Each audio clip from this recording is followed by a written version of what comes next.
안녕하세요. 라이프노트입니다. 오늘 제가 갖고 온 주제는 이 월급이 주는 치명적인 단점에 대해서 한번 이야기해 볼까 합니다. 사실 월급이라는 거는 매달 내가 어딘가에 소속되어서 그러니까 취업을 해서 받는 내 능력을 바쳐서 받는 돈을 월급이라고 합니다. 사업주가 받는 게 아니잖아요. 보통 고용인들이 고용주한테 받는 거죠.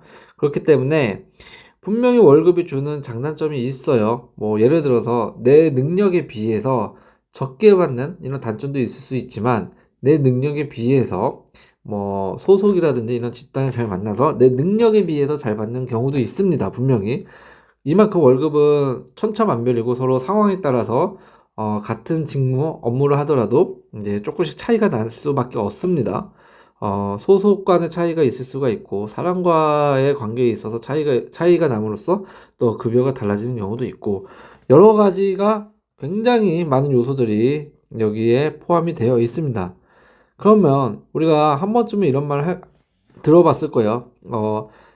경제적 자유를 원하거나 사업적으로 성공하고 싶으신 분들이라면 월급이 주는 마약에서 빠져나와라 또는 성공한 사람들이 하는 말이 있죠. 월급이 주는 달콤함에서 빨리 해방이 되어야 너의 삶을 살 수 있다. 뭐 이런 말들을 많이 들어봤을 겁니다. 저는 이 말에 좀 100% 공감을 하는데 월급은 분명히 달콤하면서 안정감을 주는 게 맞아요. 자기 삶에. 그런데 월급은 잘 생각해 보면은 내가 한 달 한 달 정말 피땀 흘려서 영혼을 갈아서 일해서 번 돈이란 말이죠. 근데 그거를 다음 달에도 나올 거라는 착각을 해서 불편해하는 마음 없이 열심히 잘 쓰는 젊은 청년들이 있어서 한번 이런 주제를 갖고 와봤습니다. 물론 제가 갖고 온 주제나 의견이 좀 다를 수가 있고 일반화할 수는 없지만 많이 응원해 주시기 바라겠습니다. 너무 욕하지 말아주세요. 네, 한번 알아보겠습니다. 자, 월급은 분명한 건 안정감을 주고 예측이 가능합니다.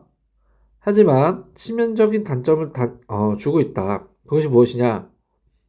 바로 치명적 단점은 저는 안정감이라고 표현하고 싶어요. 안전해서 단점인 거예요. 사실 안정하지 않아야 우리가 이런 단점을 좀 보완하기 위해서 살아가는데 너무 안정적이니까 다다음 달에 1년 후에도 10년 후에도 이 일을 하고 있을 거라고 생각을 하거나 착각을 한다는 거죠. 분명 상황은 그렇게 흘러가지 않을 수 있기 때문에 우리는 그런 단점을 이해하고 분명히 미리 인지를 하고 있어야 된다라는 겁니다. 그렇다고 뭐 월급쟁이는 모두 욕을 하거나 월급 받는 게 꼭 나쁘다라는 것은 아닙니다. 다만 제가 좀 말씀드리고 싶은 핵심은 좀 월급이 주는 불편함을 좀 느끼면 내가 행동이 달라지고 장기적으로 봤을 때 먼 미래가 좀 달라질 수 있다라는 거예요. 너무 안일함만 있기 때문에 월급이 주는 안정감에 빠지면 안일함이 있고 개발이 없기 때문에 제발 이 월급의 노예에서 좀 빠져나오자. 월급의 노예가 되지 말자라는 취지로 말하고 있는 겁니다. 자, 먼저 이 단점을 한번 손꼽아 얘기해 볼게요. 이 경제적 단점이라고 한다면 저는 월급은 소득 증가에 한계가 있다라고 말씀을 드리고 싶습니다. 월급이라는 거는 뭐 회사 정책이라는 게 있어요. 상한선이라는 게 있고 각각 능력에 대비해서 그렇기 때문에 이제 경제 상황에 따라서 결정이 되고 개인이 원하는 만큼 빠르게 증가하기 어렵다. 예를 들어서 내가 소기업이나 중소기업에 취직을 하면서 구글 같은 뭐 세계 넘버원 뭐 이런 글로벌 기업 월급을 바랄 수는 없잖아요. 회사 정책상 줄 수도 없을 겁니다. 경제 상황에 따라서 조금 올려줬을 뿐, 내가 구글에 취직한 또는 내가 뭐 마이크로소프트에 취직한 그런 월급 수준을 요해서는 안 되는 겁니다. 중소기업에서는. 그만큼 내가 원하는 만큼 빠르게 증가하기가 매우 어렵다, 소득이. 그래서 이제 연봉 협상이나 승진을 통해 인상이 되더라도 사업을 하거나 투자를 얻는 수익보다 증가율이 낮을 수밖에 없다. 반대로 말하면 또 이런 부분도 있을 수 있어요. 사업이나 투자를 얻는 수익보다 높을 수도 있는 부분이 뭐냐면 사업이나 투자는 순식간에 망할 수도 있는 겁니다. 사실 모든 걸 잃을 수가 있어요. 그렇기 때문에 꼭 나쁘다 좋다라고 할 수 없지만 적어도 월급이 주는 단점은 이렇다 라는 겁니다.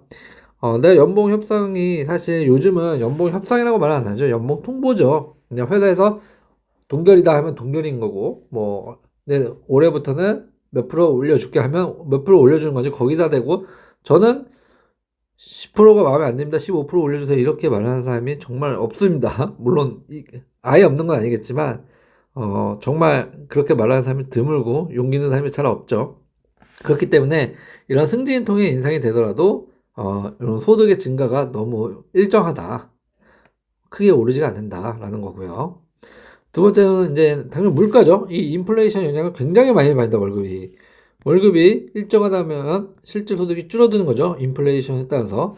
내가 예를 들어서 월급을 300만 원 받았습니다. 그런데 이제 1년이 지나고 330만 원을 받기 시작했어요. 그런데 이때는 짜장면이 A라는 음식이 뭐 1,000원 하던 게 이때 똑같이 B라는 음식이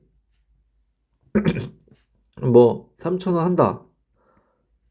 1년에 올랐다 하면 인상률이 의미가 없다라는 거예요. 즉, 연봉이 3% 오르더라도 물가가 5% 오르면 실질적인 구매력은 줄어드는 거죠. 그러니까 내가 연봉이 인상된 것보다 물가가 더 많이 오르면 사실 오른 것 같지 않다는 거예요. 예전이랑 똑같다. 혹은 물가가 더 많이 올랐으면 더 허리띠 쪼여매야 한다.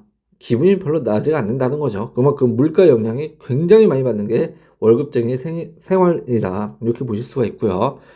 그리고 경제적 자유는 어렵다. 사실 저 월급만으로는 부자 되기가 하늘의 별 따기라고 했는데 저는 솔직히 하늘의 별 따기도 아닙니다. 저는 0%라고 말씀드리고 싶어요. 왜냐? 아무것도 안 하고 월급만 받아가는데 어떻게 부자가 됩니까? 저는 월급을 받으면서 주식 코인 해서 돈 좀 몇 억 벌었습니다. 그게 부자가 아닙니다. 경제적 자유를 얻은 사람들이 아니에요. 잠깐 투자나 주식, 코인, 잠깐 그냥 월급쟁이가 잠깐 맛본 달콤한 순간이다. 네, 달콤한 순간들일 뿐이에요. 절대 그 사람들은 그걸로 부자가 되지 않고 경제적 자유를 얻기 어렵습니다. 결국 사업과 같은 자산 증식 방법을 병행하지 않으면 경제적 자유는 얻기가 힘든 건데 월급만으로 그거를 찾아다니는 사람들이 매우 많다. 평소에. 그리고 아직도 우리 같은 서민들 사이에서는 월급만으로 부자 되려고 하는 사람들이 굉장히 많다. 하지만 이는 확률이 0%다. 저는 이렇게 말씀을 좀 드리고 싶고요. 그러면 경제적 단점을 좀 알아봤다면 이번에 심리적인 단점을 좀 말씀을 드리고 싶어요. 월급쟁이들의 노예들은 어떻게 심리적 단점이 있는지.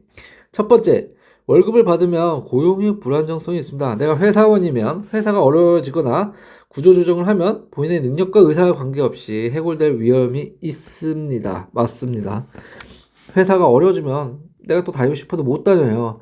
나는 이 회사에서 지금 10년 생각하고, 10년 다닐 거 생각하고 크게 이제 자동차 할부 5년 할부로 풀 할부를 그냥 질렀는데 3년 안에 잘릴 수도 있다라는 겁니다. 그렇다면 그런 불안정 속에서 과연 내가 무엇을 할 수 있을지, 월급쟁이들이 무엇을 할 수 있을지에 대해서 생각을 해봐야 된다는 거죠. 그걸 질르는 게 맞는지 알면 내가 조금 여유로워질 때까지는 계속 회사의 불안정성을 느끼면서 다녀야 되는 이런 스트레스를 받는다는 거죠. 그리고 수동적인 태도가 형성이 돼요. 자연스럽게. 어차피 내 월급은 300만 원 받던 월급쟁이가 갑자기 1년, 2년 또는 10년 후에 연봉이 1억이 되진 않습니다. 네. 그만큼 한계라는 거는 눈에 보듯이 그냥 딱 보인다는 거죠. 누가 서로 말하진 않아도 암묵적으로 다 알아요. 네 월급 수준 딱 여기까지다. 때문에 일하는 사람도 도정 정신이 없습니다. 약해질 수가 있죠. 트라이를 잘 안 해요. 그리고 어려우면 주저앉고 그냥 물어봅니다. 그러니 회사에 발전이 없는 겁니다. 라고 저는 그렇게 생각을 하고요. 그리고 심리적 단점 하나 더. 시간과 노력 대비 보상이 매우 부족하죠. 아무리 열심히 일해도 월급만 받아요. 노력과 보상이 비례하지가 않을 수가 있다. 반면 프리랜서나 사업가는 성과에 따라서 수익이 크게 증가할 수도 있죠. 근데 이것도 역설적으로 얘기를 하면 성과가 없으면 수익이 아예 없다. 제로다. 라고 말을 할 수가 있어요. 그만큼 이분들도 위험한 상황과는 마찬가지다. 적어도 근데 성과가 있을 때는 보상이 확실한데 월급쟁이는 성과가 있어도 정해진 월급만 대부분을 받는다 라고 저는 생각을 합니다. 이런 부분이 굉장히 심리적인 단점인 것 같아요. 그리고 이거는 말할 것도 없는 당연한 건데 한번 써봤습니다. 직장 내 스트레스. 회사 다니면 당연 보통 회사를 우리가 그만두고 이직하는 이유가 크게 뭐죠? 급여 아니면 뭐 복지 이런 것보다 사람이잖아요. 바로 이겁니다. 인간 상사의 평가나 직장 내 경쟁, 그리고 상사의 갈굼도 있죠. 그리고 업무 과부하, 이런 게 모두 다 스트레스를 올라가는 거예요. 그래서 자신의 업무 방식이나 속도를 조절하기가 어려워서 계속 스트레스를 받는 거죠. 스트레스가 없다면 사실 뭐가 돼요? 그냥 병 걸려요, 병, 병도 걸리고 쉽게 말해서 진짜 암 걸립니다. 너무 스트레스가 많은 직장은 참으면서 다니라고 저는 말씀드리고 싶지 않습니다.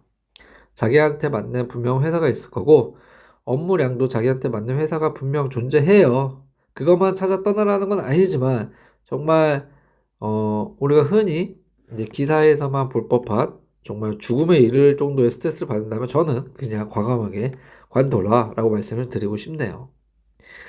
그리고 경력적 단점도 있는데 이게 뭐냐? 경력 개발에 한계가 있다라는 거예요. 회사에서 제공하는 업무 외에는 배울 기회가 좀 적어요. 내가 예를 들어서 디자이너다, 뭐 웹 디자이너를 했다 하면 웹디 말고는 잘 안 합니다. 일도 안 시키고 다른 일을 안 합니다. 웹디는 웹디만 하죠. 그런데 내가 중소기업 사장이면 마케팅도 해야 되고 영업도 해야 되고 홍보도 해야 되고 디자인도 신경을 써야 돼요. 이런 여러 개좀 장점이자 단점이기도 하고 단점이자 장점이기도 한 거죠. 그만큼 경력 개발은 저는 굉장히 중요하다고 생각해요. 제발 회사를 다니더라도 이건 내가 특히 젊은 사회초년생들은 이런 게 되게 강하더라고요.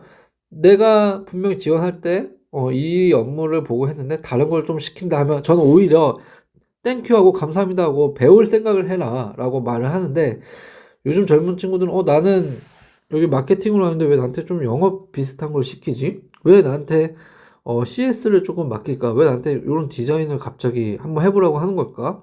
왜 이런 인사를 한번 시키는 걸까? 라는 그런 조금 사회초년생다운 질문을 할 때가 있습니다. 저는 항상 주변 그런 초년생 친구들한테 이런 말을 합니다. 정말 배울 기회가 있는 거다. 그거는 너가 관점을 좀 바꿔서 배우려고 한다면 나중에 너에게 큰 자산이 될 거다라고 저는 말씀을 드려요.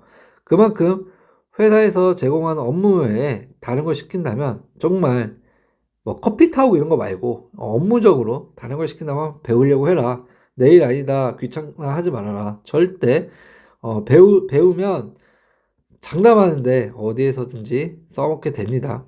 그건 제가 장담할 수 있을 것 같아요. 그리고 자기 개발을 꾸준하게 하지 않으면 새로운 것을 배우고 익히기가 매우 어려워서 정체될 가능성이 큽니다. 그래서 경력이 단절이 되는 거고 이런 게 바로 경력적 단점으로 다가오겠죠. 월급쟁이들은. 그리고 저는 이런 걸 조금 부러워했던 시기가 있었는데 제가 회사원일 때 이제 다른 이제 친구는 회사원 생활을 아예 안 했던 친구가 있어요. 항상 자영업을 하고 하다가 결국 자신의 이런 개인 브랜드를 차려서 회사를 차려서 결국 잘 되더라고요. 그런 걸 보면서 저는 조금 정말 내가 애초에 그냥 회사를 다니면서 배울 때 좀 내 이름을 걸고 할 수 있을 법한 걸 애초부터 했었더라면, 아니면 그런 걸 좀 배웠더라면, 나도 저 친구처럼 개인 브랜드를 가질 수 있지 않았을까라는 좀 생각을 한번 해본 적이 있어요.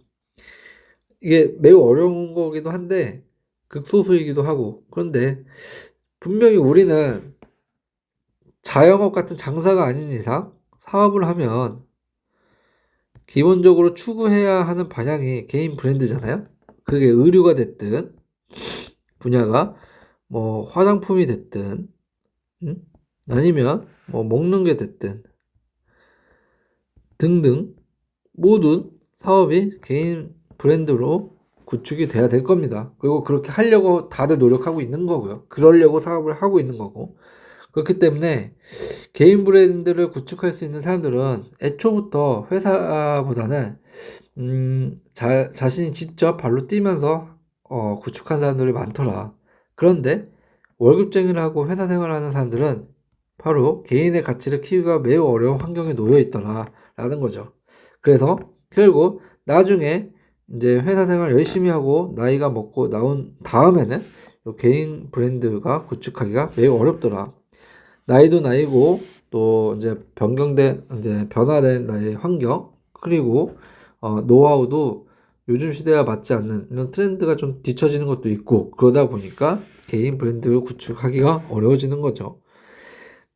그래서 저는 꼭 회사를 좀 다니더라도 꼭 이렇게 했으면 좋겠어요. 좀 개인의 가치를 키울 수 있고 개인 브랜드를 내가 화장품 회사에 다니고 있다면 이거는 이렇게 배워서 내 개인 브랜드를 좀 나중에는 해야겠다라는 생각을 애초에 먹고 일을 좀 배우셨으면 좋겠습니다. 신입사원이더라도. 그래서 저는 최종적으로 좀 이렇게 말씀을 드리고 싶어요. 오늘 월급에 대해서 잠깐 다뤄봤는데 월급은 되게 안정적인 거예요. 그리고 우리의 현금 흐름이 되죠. 분명 맞습니다. 하지만 장기적으로는 재테크나 부업 전략이 분명 필요할 거예요. 월급만으로는 결혼하고서는 더 생활하기가 어려워진다라는 것을 느끼시고 알게 될 겁니다. 사회초년생 분들도. 그렇다면 이제 월급 받는 걸 내가 스스로 좀 불편해 해보세요. 일부러라도. 아, 연봉 오늘 내가 월급 300 받는데 갑자기 500 올려준다 하면 좋아하지 마시고 그냥 날 내쫓으려는 건가 이런 식으로 생각을 해보십시오. 그렇다면 월급 주는 사장님이 좋으신 분인데 뭐 나쁘게 봐라 이런 말 뜻이 아니라 좀 불편함을 스스로 일부러 느껴본다면 아마 내일부터 나의 행동이 조금 달라질 것이다. 그렇게 느껴질 겁니다. 저는 그렇게 바라보고 있습니다. 왜냐? 내가 월급을 불편해 하니까 이제부터는 내가 월급 생활이 아닌 제2의 삶으로서의 삶을 택하는 시기가 올 거고 그 선택을 하려고 계속 스스로 노력하고 있는 자신을 발견하게 될 거라고 저는 생각합니다. 오늘도 시청해 주셔서 감사합니다.